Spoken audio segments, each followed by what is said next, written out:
Hi, I'm Parker. And I'm Tim. And this is the Rage Podcast, where today we are going to be talking about probably the most current event that's going on in our world. The most current disaster, unfortunately. Yeah, we had to pick one. Yeah. Hurricane Ida. And to start everything about how we're going to discuss them today, I want Tim to share an experience that he had with Hurricane Katrina. Yeah. Many of you, I'm sure, remember Hurricane Katrina, which kind of destroyed the southeast United States in 2005. In 2007, I got a group of people together from my church, and we went down there for hurricane relief. Now, remember, that's 2 years later. And I will never forget driving into New Orleans, and there's a skyscraper, and there are curtains blowing out the window on like the 40th floor or something. It was the most surreal thing I ever saw. It was very much like those movies you watch at the end of the world, and they're driving the big trucks around, and that's exactly what it looked like. And we were down there. We spent about 2 weeks down there, mudding out houses. Again, 2 years later, keep that in mind. Digging out backyards and trying to recover things. And as we were driving around, in New Orleans at that time was the easiest city in America to drive around because it was set up for millions of people, and there was only maybe a couple thousand there. So traffic was no problem. You could drive anywhere you wanted. It was like these big 8-lane highways with 2 cars on it and stuff, so it was so weird. And one time we were driving back, we decided we want to go look. So there were all these suburbs. So we just drove into a suburb, and there was literally no one there. So we just drove up to some house we wanted to go through. We kicked the front door in and kind of went in and looked around just to see what the houses looked like. All the stuff was still in there. The refrigerator was laying on its side, it was destroyed. You could see the water line was up on the second floor. We found the water line, and so everything was destroyed. And but it was weird though. It was like somebody had been living there a day before because all the stuff was still there. Pictures were on the wall, but no one was around, and that was the most surreal thing. But what happened in New Orleans that created the problem, Parker and I are going to talk about this, the levees broke and it allowed the water to rush in. So it wasn't necessarily the power of the storm. It was the fact that too much water came against the levees, and the levees washed in and then just destroyed everything in its path. And we were left with just complete devastation. And it just was very sad that they weren't able to get help. Now, one of the things that did help was the Superdome was there, where the New Orleans Saints play and a number of other events go on there. The Superdome was, well, I was going to say filled to capacity. No, it was filled more than that at the time for people to get in. And what happened was the ability to be inside the Superdome, again, not greatest situation, but better than being outside in the street, was being in the Superdome allowed some kind of law and order, allowed protection for children and women, allowed some services to get in because people knew if they could get food into the city, they could take it to the Superdome because there were so many people there and they needed help. So again, not the most ideal situation, but in a crisis, the Superdome allowed them a chance to have, again, control is the wrong word, but allow some structures and some things to take place that were going to save lives. And lives were saved there, trying to get people, get help in, and it became a base of operation for, outside forces and outside community action to come in and help the people who were there. There was a hub. And since it was one of the most recognizable places in New Orleans, everyone knew where it was and how to get there. And they dropped off. I mean, there were trucks going in and out all the time with supplies. And we were there 2 years later, and obviously the Superdome had been emptied out at that time. I don't know that it was back up and running yet. And 2 years later, it may have been, but it was great to have a facility like that. Even though you're gonna love this, Joel Osteen's church was down there. They walled that one off. You couldn't get in there, but they did allow people into the Superdome. And saved a lot of lives that way. So I mean, the base it was much safer going to the Superdome than it was. Again, not ideal. Obviously, not having a tidal wave go through your city would be the best option. But in the situation they were in, the Superdome did provide some shelter and provided some safety. Allowed law enforcement to be there to protect the women and children from bad things, and that kind of stuff. So it was better than nothing, I guess. So here we are, and Katrina actually happened on, which is weird, happened on the same day that Ida came and hit land, which is kind of weird and everything and with that. Yeah. But so here we are in the day after the start, I guess that you could say, because it's still going on. The tropical storm is still going through. But we have the same, just kind of how Tim described, just ruins of a city almost. And obviously there were people there, and they need help and all these things. Tragedy upon tragedy. And the people who would have been opening the Superdome to New Orleans and so forth, a question popped in their mind, and it was, should we do this? But because of COVID, are we allowed to technically do this? Should we do this? Is it more of a threat to open this up because of COVID than it is to be out on the street? They're weighing the dangers of a natural disaster in every sense of the word to COVID. So I guess the problem is when did society become the way it is to where we dare ask a question, but in a situation like that? Yeah.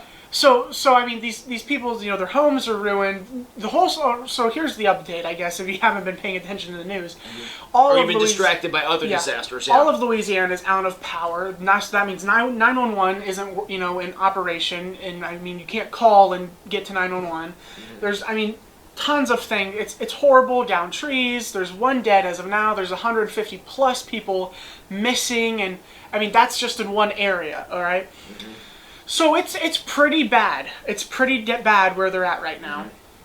But people think it would be worse to open it up and risk them getting COVID. Yeah, the threat of lawlessness, the threat of disease, the threat of bad water, the threat of not having services, all that has been weighed against COVID, and the operators, as I understand it, the operators of the Superdome, or the people who are in charge, or whoever's making this decision, has decided allowing people in the Superdome is a worse option because they might get COVID than being out in the street with nothing. What they did was question it. Yeah. So from what I was doing some research before we got here and started filming, so there's at least 2,200 people in shelters, okay, and there's 41 shelters open that have started since Ida has hit, okay, and all of and I bet if we go back to when Katrina hit, way more.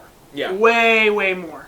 Because why, but that's not the problem with me. That's not, the problem isn't, the problem is why are we questioning the people who are in immediate threat by being outside?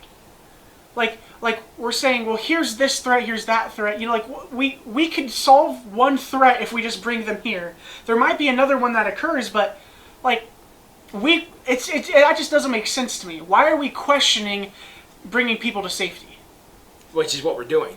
And again, not trying to downplay COVID. I know it's a difficult thing, but I think we all could agree that hurricanes are pretty bad too.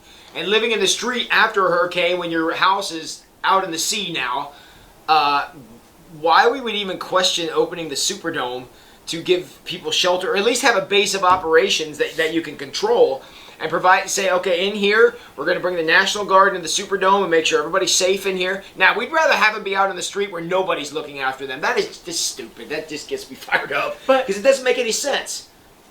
And even if, so say, if the Superdome was to is open, or I don't know, because the news alerts that was online were only from this morning. It could be open by now. Yeah. Okay, but why on earth? Who are we to question that? Yes. I mean, what kind of society do we live in where we have to question? Yeah. Protecting a family and a whole civilization or culture. Yeah. I mean. We standing on the outside, by we I mean whoever's making this decision is weighing the needs of people in the way of a hurricane, instead of saying, look, we'll open the door. If you're too scared to come in, fine, but we got to give some place for people to go. I mean, why? I'm with Parker. Why that's even a question? Why that's even a conversation? For the love of God, let these people have someplace safe to go. No, and I understand the risks involved, but man, I also understand the risk involved of lawlessness and everything else that can go on out there. Yeah, we have down power lines, everything. It is a disaster. There's no one to call. Look at any pictures. Homes, trees have just wiped off homes from their foundations and so forth, and all this water everywhere. And I mean, it's no good news. But the fact that there's a group of people who are in such need, and we just we yeah. become leery of that. We're going to make them live in the parking lot of the Superdome, which, and let's be honest, that's what's going to happen.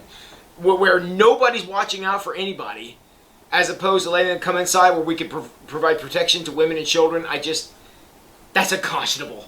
Yeah. I mean, it's not like COVID is the Black Plague or something like that. You know, not. I understand it makes people sick. I'm not trying to say that. We get that. Yeah, we understand that. But that, to me, that's a chance we're taking at this point, because you've got to allow those people someplace to go. Look, have a guy at the door jabbing people in the arm with the vaccine on the way. Whatever you got to do. If that's what you got to do. If that's what you got to do, do that. But for goodness sakes, don't put these people back on the street. Why that would be something that people are weighing the options of, But that's unconscionable. Even we're like, well, here's this problem, but this one might be a little bit bigger, and then that's not how it's supposed to work. We're not be like, this threat's up here, this threat's down here. Yeah, so you're allowing violence and fear to take place in the shadow of the Superdome while the lights are off and the doors are locked.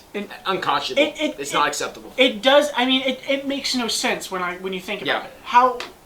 Who are we to judge the threats? Like, I was given an example when I was in school. Give your example. And it was, so a man is diagnosed with, stage 4 cancer, okay? And he's going and he wants to do some things before, obviously, because he's kind of faced like a death sentence. Yep. He wants to do some things before, he would meet his death and meet his maker. And so he goes and climbs this mountain or something, and while doing that, he gets hurt and injured. And the group that he's with says, I don't think we should help you because you're already going to face, you already have stage 4 cancer. So what's the point in really, obviously in that situation we know something's wrong, right? It's wrong to leave that person there. But what is the difference from we wouldn't even, but the problem is no one would question helping that man. Yep. Unless you were really off your rocker, you would have never questioned, oh, well, we should just leave you here since you're already going to die. And we invite you, jump in the comments and tell us where we're wrong. Tell us where Parker's analogy doesn't hold up. How is that different from shutting people out of the Superdome? We're not going to help you because of some other condition. I can't. I can't go with that. I think that's a great idea. I mean, if there's anything if we're to disagree with, if we're missing out on something, tell us. Jump in the comments and tell us. Because I don't understand how we can justify something that we know is going to end in disaster, because of supplies and safety, over the threat of something else. I can't. I mean, imagine. We don't know the whole damage of what Hurricane Ida has done so far. Right. But let's use the example of Katrina. Okay, a horrible world record type hurricane. Okay, and say Katrina took place during the COVID as now exists and everything, and they were to ask questions. Do you this episode is reminding me a lot like Governor Cuomo episode. And I think we have a big problem in our society and our civilization if we're starting to question immediate help because of some other threat. We decided to oust Cuomo because he did some things that obviously were terrible, but he also ordered people to be killed in nursing homes too. So how we have become a society where we would be willing to say, okay, this is the more dangerous. We're going to decide from 1,000 miles away, this is the more dangerous thing. While you got somebody else who's down in New Orleans who may say, I'd really like to have a safe place to sleep tonight. And we're like, we're sorry, you might catch COVID. No, you're out. That's wrong.